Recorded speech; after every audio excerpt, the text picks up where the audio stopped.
আসসালামু আলাইকুম hello everyone welcome back to my new another video. আর আজকের রেসিপি থাকছে শীতের 5 মিশালি সবজি। আশা করছি আমার ভিডিওটি আপনাদের ভালো লাগবে। আর আমার ভিডিও যদি আপনাদের কাছে ভালো লেগে থাকে তাহলে প্লিজ আমার চ্যানেলটি সাবস্ক্রাইব করে দেবেন। তো চলেন রেসিপিতে যাওয়া যায়। আমি এখানে অনেক রকমের সবজি নিয়েছি, যেগুলো আমার বাসায় অ্যাভেলেবেল ছিল সবগুলোই নিয়েছি। আপনারা চাইলে 2-3 রকমের সবজি দিয়েও এই সবজির রেসিপিটা করতে পারবেন। প্রথমেই আমি কড়াইতে পরিমাণ মতো তেল দিয়ে দিলাম, আর তেলটা একটু গরম হয়ে আসলেই আমি দিয়ে দিলাম 5 ফোড়ন, সাথে দিয়ে দিলাম 3-4টা শুকনো মরিচ আর তেজপাতা।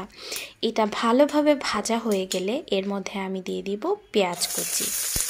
পেঁয়াজটা একটু ভাজা হয়ে গেলে এর সাথে আমি অ্যাড করে দিচ্ছি 1 চামচ রসুন বাটা, 1 চামচ আদা বাটা, সাথে আমি আরও অ্যাড করে নিচ্ছি হলুদ গুঁড়ো, ধনিয়া গুঁড়ো, মরিচ গুঁড়ো আর জিরা বাটা, সাথে আর একটু লবণ।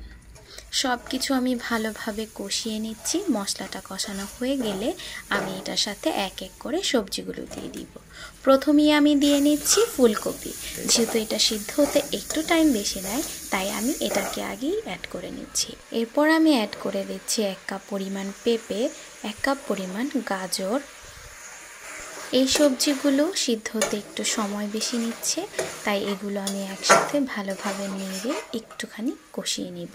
এটা ঢেকে রাখলাম কিছুক্ষণের জন্য। তারপর ঢাকনা তুলে আমি আরও অ্যাড করে দিলাম 1 কাপ পরিমাণ মিষ্টি কুমড়া, 1 কাপ পরিমাণ বটবটি, 1 কাপ পরিমাণ শিম।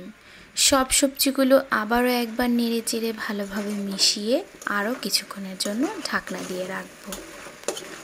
এ পর্যায়ে সবজি থেকে পানি বের হওয়া শুরু করছে। এই পর্যায়ে আমি এটার সাথে অ্যাড করে দিচ্ছি বেগুনটা দেওয়ার পর আমি আরও কিছুক্ষণ ভালোভাবে নেড়ে চেড়ে এটার সাথে অ্যাড করে দিচ্ছি পানি। 2 কাপ পানি দিয়েছি আমি এখানে, আর অ্যাড করে দিচ্ছি কিছু কাঁচামরিচ। সব কিছু ভালোভাবে নেড়ে চেড়ে এবার আমি আরও কিছুক্ষণের জন্য সিদ্ধ করতে দিব। আমি এই পর্যায়ে স্বাদ মতো লবণ দিয়ে দিচ্ছি।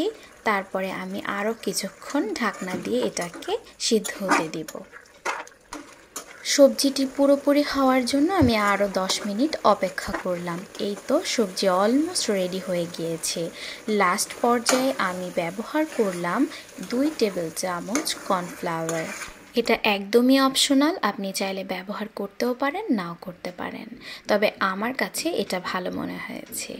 এই তো একদম সহজ উপায়ে সুস্বাদু শীতকালীন 5 মিশালি সবজি দিয়ে আমার রেসিপি তৈরি।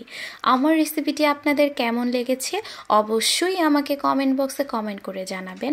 আর আমার চ্যানেলটি এখনও যারা সাবস্ক্রাইব করেননি তারা অবশ্যই আমার চ্যানেলটি সাবস্ক্রাইব করে দিবেন। আসসালামু আলাইকুম, আল্লাহ হাফেজ।